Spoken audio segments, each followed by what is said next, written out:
दोस्तों, हमारी जिंदगी में कभी ना कभी कोई ना कोई तो ऐसा जरूर आता है जो हमें पूरी तरह से हिला कर रख देता है। अब ये कोई टीचर हो सकता है, मेंटोर हो सकता है, बॉस हो सकता है, या कोई ऐसा जो आपसे बहुत प्यार करता है। खैर चलिए, आपकी लाइफ को कोई ऐसा हिलाने वाला आए या ना आए, हम अपनी दुनिया के बारे में जानते हैं जो कॉन्स्टेंटली हिलती रहती है, जिसे अर्थक्वेक्स भी कहा जाता है। मुझे पक्का यकीन है कि आप में से ऑलमोस्ट सभी लोगों ने अर्थक्वेक्स के बारे में सुना ही होगा। बहुत से लोगों ने तो फील भी किया होगा। अच्छा, अगर आप में से किसी ने फील किया है तो हमें नीचे कमेंट्स में जरूर बताना। लेकिन क्या आपको अर्थक्वेक्स के साइंस के बारे में पता है? हमारी रिकॉर्डेड ह्यूमन हिस्ट्री में सबसे बड़ा अर्थक्वेक कब आया था? क्या ये अर्थक्वेक्स अर्थ के फॉर्मेशन के वक्त से ही आते हैं? ऐसे बहुत सारे सवाल हमारे दिमाग में आते ही रहते हैं। कोई भी अर्थक्वेक जिसका स्केल 7.0 से ज्यादा होता है वो मेजर डिस्ट्रक्शन का कारण बनता है। लेकिन क्या कभी मैग्नीट्यूड 12 का अर्थक्वेक हमें हिट कर सकता है? इन्हीं सभी सवालों के जवाब आज के इस वीडियो में हम जानने वाले हैं, तो बने रहिए मेरे साथ वीडियो के एंड तक। तो हेलो गाइस, मैं हूं कौशिक और चलिए जानते हैं कि क्या 12.0 मैग्नीट्यूड का अर्थक्वेक सही में हो सकता है। दोस्तों, जब अचानक अर्थ के ब्लॉक्स एक दूसरे से स्लिप होते हैं तब अर्थक्वेक आता है। अब ये तो है अर्थक्वेक का सिंपल सा डेफिनेशन, लेकिन हम इसको थोड़ा सा डीप में जानने की कोशिश करते हैं। हमारा अर्थ 4 चीजों से बना है। पहला है सॉलिड इनर कोर। ये प्राइमरीली एक सॉलिड बॉल है जिसका रेडियस 1220 किलोमीटर का है। ये अर्थ का ऑलमोस्ट 20% रेडियस है। माना जाता है कि ये इनर कोर आयरन निकल अलॉय से बना है। दूसरा है मोल्टेन आउटर कोर। यह आउटर कोर आयरन और निकल का लिक्विड मिक्स होता है। कभी कभार हॉट मोल्टेन रॉक, जिसे मैग्मा भी कहते हैं, अर्थ के सरफेस पर ब्लास्ट होके आ जाता है। इन्हें ही हम वॉल्केनोज के रूप में देखते हैं। तीसरा है thick solid mantle. Mantle mostly earth के इंटीरियर का सॉलिड बल्क होता है। यह करीब 2900 किलोमीटर थिक होता है और तो और ये अर्थ के टोटल वॉल्यूम का 84% हिस्सा ले लेता है। लास्ट में आता है थिन क्रस्ट। इसकी थिकनेस 5 से 50 किलोमीटर के बीच में वेरी करती है। अब अर्थ की ये आउटर स्किन कंटिन्यूअस सरफेस नहीं होती। ये बहुत सारे सेगमेंट से बनी होती है जिन्हें टेक्टोनिक प्लेट्स कहते हैं। अर्थक्वेक्स टेक्टोनिक प्लेट्स के बीच बने बाउंड्रीज के अलोंग आते हैं, या फिर वो प्लेट्स में मौजूद क्रैक्स की तरफ से आते हैं जिन्हें फॉल्ट्स भी कहते हैं। हमारी धरती का क्रस्ट टेक्टोनिक प्लेट से बना होता है जो कॉन्स्टेंटली मूव करता रहता है। जब फॉल्ट जोन मेन प्लेट्स के एजेस एक दूसरे से स्लाइड करते हैं तो फ्रिक्शन इन्हें स्लो कर देता है, जिससे कि यहाँ पर एक प्रेशर बिल्डअप हो जाता है जो लॉन्ग पीरियड तक स्टोर होता रहता है।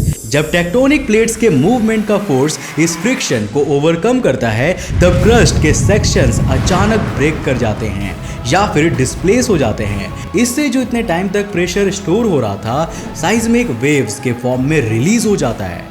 अब यार, ये साइज्मिक वेव्स क्या होता है? इसे समझने के लिए ये सुनो। जब आप किसी पॉन्ड या लेक में पत्थर फेंकते हैं तो आपको उस सेंटर पॉइंट से वेव्स निकलते हुए दिखते हैं। साइज्मिक वेव्स भी कुछ इसी तरह के होते हैं। ये साइज्मिक वेव्स जब अर्थ के थ्रू मूव करके सरफेस तक पहुंचते हैं तब हमें ग्राउंड के शेक होने की फीलिंग आती है। ये नेचुरली अकरिंग अर्थक्वेक है जिसे टेक्टोनिक अर्थक्वेक भी कहा जाता है। अब दोस्तों, वैसे तो टेक्टोनिक अर्थक्वेक्स कहीं पर भी आ सकते हैं, लेकिन majority of earthquakes Pacific seismic belt में आते हैं जो पैसिफिक ओशियन के रिम के अलोंग में है। यहाँ ऑलमोस्ट 80% अर्थक्वेक्स आते हैं। एक और इंटरेस्टिंग देखने वाली बात यह है कि जब अर्थक्वेक आता है तो अलग अलग तरह के एनर्जी वेव्स जनरेट होते हैं। पहला एनर्जी वेव्स हैं पी वेव्स। इन्हें प्राइमरी वेव्स भी कहा जाता है। ये पहले वेव्स होते हैं जिन्हें डिटेक्ट किया जाता है। ये एक टाइप के कंप्रेशनल वेव्स होते हैं जो जैसे जैसे रॉक और फ्लूइड्स के थ्रू मूव करते हैं वैसे वैसे पुश और पुल का मूवमेंट देते जाते हैं। दूसरा है एस वेव्स। इन्हें सेकेंडरी वेव्स भी कहा जाता है। ये नेक्स्ट टाइप के वेव्स होते हैं जिन्हें डिटेक्ट किया जाता है। ये वेव्स सिर्फ रॉक्स के थ्रू मूव करते हैं। ये या तो अप डाउन या साइड टू साइड का मूवमेंट देते हैं। आखिरी में आता है सरफेस वेव्स। ये पी और एस वेव्स के बाद डिटेक्ट किया जाता है। ये अर्थ के सरफेस के अलोंग ट्रैवल करता है और सबसे ज्यादा डैमेज करता है। कभी कभी अर्थक्वेक्स के साथ फोर्स शॉक्स भी आते हैं। ये उसी जगह पर आते हैं जहां सबसे पहला और बड़ा अर्थक्वेक आता है। ये ज्यादातर इन बड़े अर्थक्वेक्स के तुरंत बाद आते हैं। लार्जेस्ट मेन अर्थक्वेक को मेन शॉक और उसके बाद आने वाले क्वेक को आफ्टर शॉक्स कहते हैं। मेन शॉक्स के साइज को देखते हुए आफ्टर शॉक कई वीक्स, मंथ्स या ईयर्स तक आ सकते हैं। Aftershocks usually main shocks के मैग्नीट्यूड से कम ही होते हैं। अब दोस्तों, अर्थक्वेक सिर्फ टेक्टोनिक प्लेट्स के मूवमेंट से ही नहीं आते, बल्कि साइज्मोलॉजिस्ट ने 3 और तरह के अर्थक्वेक्स क्लासिफाई किए हैं। पहला है वॉल्केनिक अर्थक्वेक। इस टाइप के क्वेक्स मैग्मा के मूवमेंट से आते हैं, जो रॉक्स में बहुत सारा प्रेशर बिल्डअप कर देता है। इससे रॉक्स ब्रेक या मूव कर जाते हैं और हमें अर्थक्वेक का एक्सपीरियंस होता है। दूसरा है कोलैप्स। ये स्मॉलर स्केल्स के अर्थक्वेक्स होते हैं, माइंस या केव्स के कोलैप्स होने पर ये आते हैं। और तीसरा है एक्सप्लोजन। ये अर्थक्वेक्स अंडरग्राउंड एक्सप्लोजन से हो सकते हैं, जो किसी न्यूक्लियर या केमिकल डिवाइस से क्रिएट होते हैं।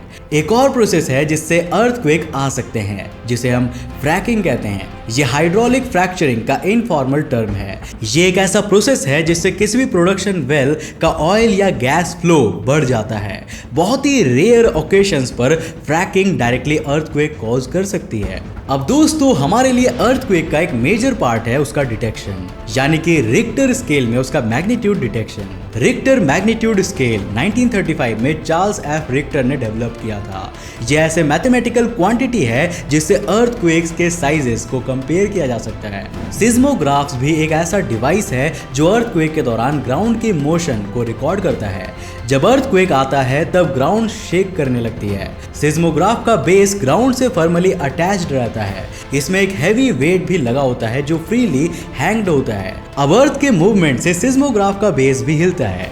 एक स्प्रिंग जो फ्री मास से अटैच्ड होता है वो सारी मूवमेंट को एब्जॉर्ब करके उस फ्री मास में ट्रांसफर कर देता है। शेकिंग पार्ट और मोशनलेस पार्ट के बीच के डिफरेंस को रिकॉर्ड करके ही सिस्मोग्राफ अर्थक्वेक की मैग्नीट्यूड प्रिसाइसली बताता है। अब मुझे पता है कि आप में से कई लोगों ने सुना होगा कि धरती के इस कोने में 2.5 मैग्नीट्यूड का अर्थक्वेक आया था, तो कहीं किसी कोने में 7 मैग्नीट्यूड का अर्थक्वेक आया है। बट यार, क्या आपको पता है कि ये जो नंबर्स हम यूज कर रहे हैं, जैसे कि 2.5 मैग्नीट्यूड और 7 मैग्नीट्यूड, इसका मतलब क्या होता है? इसे कहते हैं अर्थक्वेक मैग्नीट्यूड स्केल। ये किसी अर्थक्वेक के स्ट्रेंथ और साइज को बताता है, जैसे कि आप इस चार्ट में देख सकते हो, जहां 2.5 और लेस के मैग्नीट्यूड का मतलब होता है ऐसे अर्थक्वेक जो हमें फील भी नहीं होते। वहीं 8.0 या उससे ज्यादा के मैग्नीट्यूड वाली अर्थक्वेक अपने एपिसेंटर को पूरी तरह से तबाह कर सकती है। अब इन नंबर्स के बीच का जो डिफरेंस होता है ना, वो 2 गुना, 3 गुना या 10 गुना नहीं, बल्कि 31 गुना होता है। जी हाँ, मतलब कि एक 2.0 मैग्नीट्यूड का अर्थक्वेक एक 1.0 मैग्नीट्यूड के अर्थक्वेक से 31 गुना ज्यादा पावरफुल होता है, और एक 3.0 मैग्नीट्यूड का अर्थक्वेक 1000 गुना ज्यादा पावरफुल होता है एक 1.0 मैग्नीट्यूड के मुकाबले। ह्यूमन हिस्ट्री का लार्जेस्ट अर्थक्वेक जो इंस्ट्रूमेंट पर रिकॉर्ड किया गया हो, वो 22 मई 1960 को व्लादिविया, चिले में आया था। यूनाइटेड स्टेट्स जियोलॉजिकल सर्वे ने इसे 9.5 का मैग्नीट्यूड दिया था।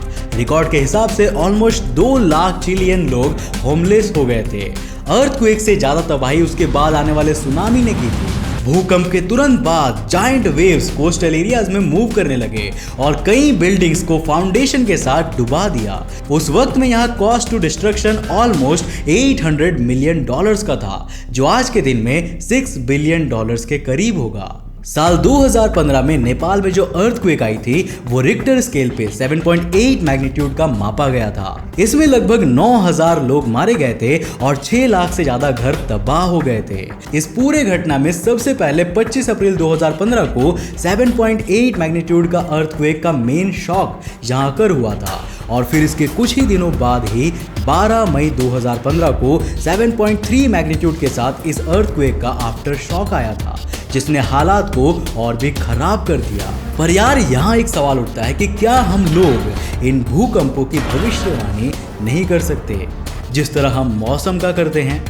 दोस्तों, कुछ साइंटिस्ट का ये कहना है कि सही रिसोर्सेज को एक्सटेंसिवली स्टडी करने से हम अर्थक्वेक्स को प्रिडिक्ट कर सकते हैं, लेकिन इसका कोई भी वैलिड प्रूफ आज तक नहीं मिल पाया है। कोई भी साइंटिस्ट आज तक मेजर अर्थक्वेक को प्रिडिक्ट नहीं कर पाया है। ऐसा भी माना जाता है कि बहुत से एनिमल्स अर्थक्वेक के आने से पहले उसके बारे में प्रेडिक्ट कर सकते हैं और ये हमें उनके बिहेवियरल चेंज में देखने को मिल सकता है। लार्ज रॉक प्रेशर से अर्थक्वेक जोन की एयर आयनाइज हो जाती है। शायद हो सकता है कि एनिमल्स इसी आयनाइज्ड एयर को अपने फर से सेंस कर लेते हैं। ऐसा भी हो सकता है कि एनिमल्स क्वार्ट्ज क्रिस्टल से रिलीज हुए गैसेस को स्मेल कर सकते हैं जो अर्थक्वेक के आने से पहले रिलीज होती है। वैसे तो ऐसे बहुत से बिहेवियरल एविडेंसेस कैट्स जैसे एनिमल्स में देखे गए हैं जो अर्थक्वेक के आने से पहले होते हैं, लेकिन फिर भी अब तक इसका कोई साइंटिफिक एविडेंस नहीं मिल पाया है जो इसका सॉलिड प्रूफ दे सके। अर्थक्वेक्स का साइंस बहुत ही सिंपल है। अगर टेक्टोनिक प्लेट्स हिलेंगे तो फॉल्ट्स क्रिएट होंगे ही और प्रेशर रिलीज होने से अर्थक्वेक आएगा ही। एक चीज तो पक्की है, हमारा अर्थ कॉन्स्टेंटली मूव कर रहा है और उसके साथ मूव कर रहे हैं टेक्टोनिक प्लेट्स। इसीलिए एक बात तो साफ है, जब से हमारी धरती का फॉर्मेशन हुआ है तब से अर्थक्वेक्स आ रहे हैं।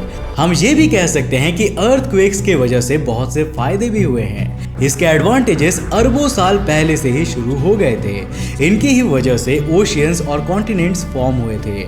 आज अर्थक्वेक्स की वजह से माउंटेन्स बन रहे हैं। ये सॉइल की क्वालिटी इंप्रूव करते हैं, प्लैनेट के टेम्परेचर को रेगुलेट कर रहे हैं और समुद्र के केमिकल बैलेंस को भी मेंटेन कर रहे हैं। अब बात करते हैं मेगा क्वेक्स की। ये ऐसे अर्थक्वेक्स हैं जिनकी रिक्टर स्केल पर मैग्नीट्यूड 7 से ऊपर होती है।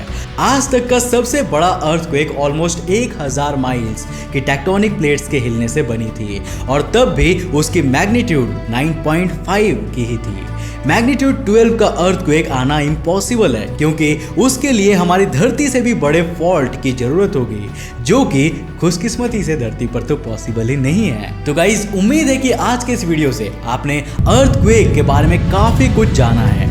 अगर जाना तो इस वीडियो को एक लाइक करना तो बनता है यार। अगर आप में से किसी ने भी अर्थक्वेक को एक्सपीरियंस किया है तो नीचे कमेंट करके अपने एक्सपीरियंस को जरूर शेयर करना। जाते जाते इस वीडियो को अपने फ्रेंड्स और फैमिली के साथ शेयर कर देना। अगर आप नए हो इस चैनल में तो इंटरेस्टिंग वीडियोस के लिए चैनल को सब्सक्राइब करने के साथ साथ नोटिफिकेशन बेल को ऑन करना ताकि आप देख सको हमारे वीडियो सबसे पहले। तब तक के लिए बाय, जय हिंद।